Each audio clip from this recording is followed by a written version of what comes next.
Naging maingay at makulay ang grand opening ng ika-30 taon ng Panagbanga Festival sa lungsod ng Baguio. Namangha ang mga manonood sa iba't ibang performance na tampok sa pagbubukas ng pagdiriwang. Makibalita tayo roon live mula kay Christine Sabaway. Christine, kamusta dyan? Clazel, sa pagsisimula ng selebrasyon ng Panagbanga Festival, muling ipinakita ng lungsod ng Baguio ang diwa ng pagkakaisa sa pamamagitan ng engrandeng parada sa opening parade na ginanap ngayong araw.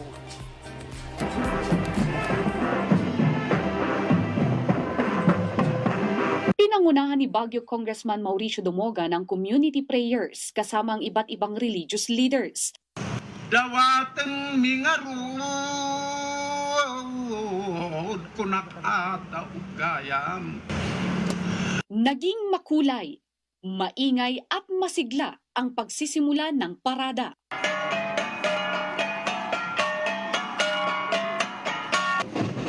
Ipinakita ng mga kalahok ang kani-kanilang presentasyon at makulay na cultural performances.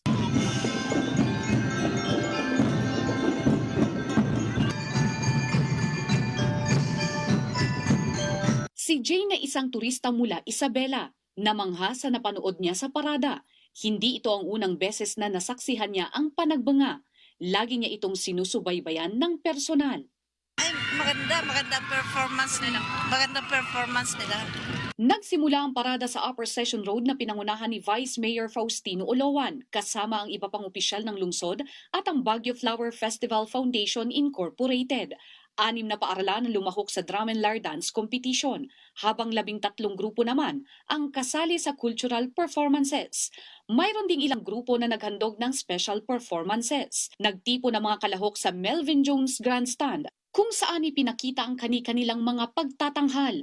Ayon kay Panagbanga Executive Committee Chief of Staff Evangeline Paino, simbolo ang Panagbanga Festival sa isang mahalagang milestone para sa lungsod. 3 dekada ng katatagan, pagbangon sa kabila ng pagsubok at patuloy na pagpapahalaga sa kultura. Bloom responsibly. Mahalin natin ang syudad. Continue nating i-celebrate na nakabangon tayo mula sa earthquake at sa mga challenges sa ating syudad. So, inaanyayahan po namin lahat ng mga residente. Let's enjoy the festivities. Lumabas po kayo ng bahay.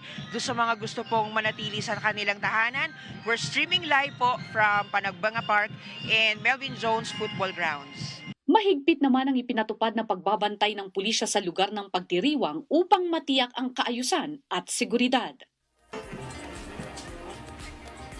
Isang buwan ang itatagal ng selebrasyon ng Panagbanga Festival at isa sa pinakaabangang highlight sa festival na ito ay ang Grand Street Parade na gaganapin sa February 28 at ang Grand Floral Float Parade naman na gaganapin sa March 1. Yan muna ang latest live mula dito sa Baguio City. Christine Bornolia sa baway ng PTV Cordillera para sa Pambansang TV ng Bagong Pilipinas. Maraming salamat, Christine Sabaway.